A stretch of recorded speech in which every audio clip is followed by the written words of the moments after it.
তরমুজের জন্য বিখ্যাত নোয়াখালীর সুবর্ণচরে এবছর ফলন বিপর্যয় হয়েছে। কৃষি বিভাগ বলছে একই জমিতে বারবার একই ফসল আবাদ, লবণের পরিমাণ বৃদ্ধি ও জলবায়ু পরিবর্তনে ক্ষতিগ্রস্ত হচ্ছেন কৃষক। নোয়াখালী থেকে আলাউদ্দিন শিবলুর পাঠানো তথ্য ভিডিও চিত্রে সুদীপ্তা মাহমুদের রিপোর্ট।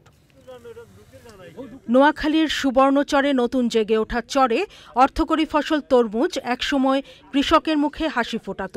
তবে একই জমিতে বারবার আবাদ করায় তরমুজের ফলন বিপর্যয় দেখা দিয়েছে।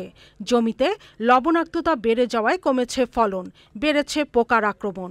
তরমুজের মতো অর্থকরী ফসল হারিয়ে আর্থিক অনিশ্চয়তার কবলে পড়েছেন কৃষক।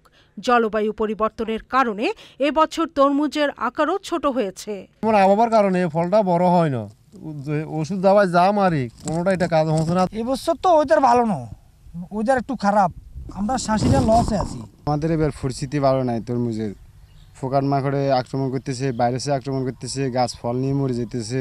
বৃষ্টি হওয়ার কারণে আমাদের লবণটা বেড়ে যাওয়ার কারণে আমাদের গাছগুলো মরে গেছে এবং আমাদের ক্ষয়ক্ষতি আমরা কৃষকেরা অনেক লসের মধ্যে আছি। প্রতি বছর তরমুজ করি ভালো ইনকাম পাই, 2-4 লাখ টাকা হাতে থাকে। এই বছর আবহাওয়া খারাপ গেছে, এই জন্য ফলন ভালো হয় না। বেশি লাভের আশায় যারা আগাম তরমুজ চাষ করেছেন তাদের ফলন ভালো হয়নি।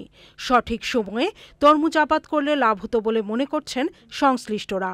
এবছর শীতের দৈর্ঘ্য বেশি হওয়ার কারণে সুবর্ণচর উপজেলায় আগাম তরমুজ আবাদী কৃষকগণ তাদের ফলের আকার আকৃতিতে সমস্যা লক্ষণীয়। কৃষকদেরকে আহ্বান জানাবো তারা যেন শস্য পর্যায়ে অবলম্বন করে এবং কৃষি সম্প্রসারণ অধিদপ্তরের পরামর্শ মেনে যেন তরমুজ আবাদ করে।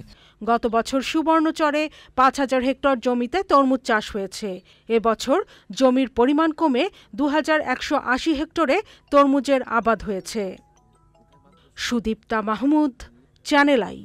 বিকাশে কম খরচে ক্যাশ আউটের লিমিট বেড়ে 50,000, প্রিয় এজেন্টও 2টা।